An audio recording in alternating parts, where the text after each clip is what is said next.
The amount of rights that women had in the past varied from culture to culture. In ancient Egypt, women had considerable freedom. They could own property and sign contracts. In Rome, women could not vote or hold political office, but they could own property, and some women owned businesses. In the New Testament, there was a woman called Lydia who sold purple cloths. In Saxon England, before the Norman conquest in 1066, if a well-off man married a woman, he would give her money, or more often land, and the land was hers to sell, to give away, or to leave in her will as she pleased.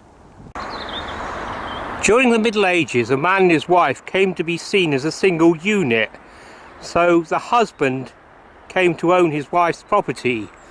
But that changed in the late 19th century. In Britain in 1870, a Married Woman's Property Act allowed a married woman to keep her earnings. It was followed by two other acts in 1882 and 1893.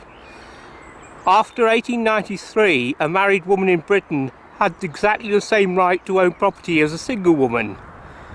Of course, single women and widows could always own property. In the 16th century, a woman called Bess of Hardwick was married and widowed 4 times, and she ended up very rich. Having said that, even in the Middle Ages, some married women ran businesses. In the 14th century, a married woman, a famous mystic called Marjorie Kemp, ran a horse mill and later a brewery. At the beginning of the 19th century, only a small minority of men in Britain could vote, but the vote was gradually extended to more and more men. Then a movement began to extend the vote to women. Not all men in Britain could vote to 1918, but the same year women over 30 were allowed to vote. The first country to allow women to vote in national elections was New Zealand in 1893. Finland gave women the vote in 1906.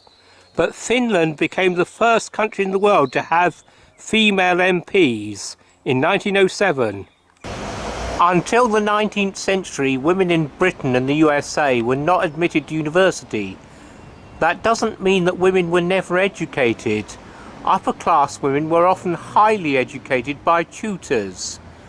Middle-class women were usually taught reading, writing and arithmetic by their mother or their husband. From the late 17th century in England, girls could go to boarding school. But in the 19th century, universities in the USA and Britain opened to them. In the USA, the first women to be granted bachelor degrees obtained them in 1841. The first American woman to gain a PhD was Helen McGill White in 1877. In Britain, women first got degrees in 1880. In 1850, the state of Tennessee passed a law against wife-beating. The last state to pass such a law was Maryland in 1882. In 1853 in Britain, a law said that a man who beat his wife could go to prison for up to 6 months, with or without hard labour. It's a myth that in the past women didn't work. Married women usually didn't, but widows or single women had no choice. The Industrial Revolution created a new demand for female labour, but during the 19th century, the British Parliament passed laws to try and protect women from exploitation. In 1842, the British Parliament passed a law forbidding females to work underground in mines.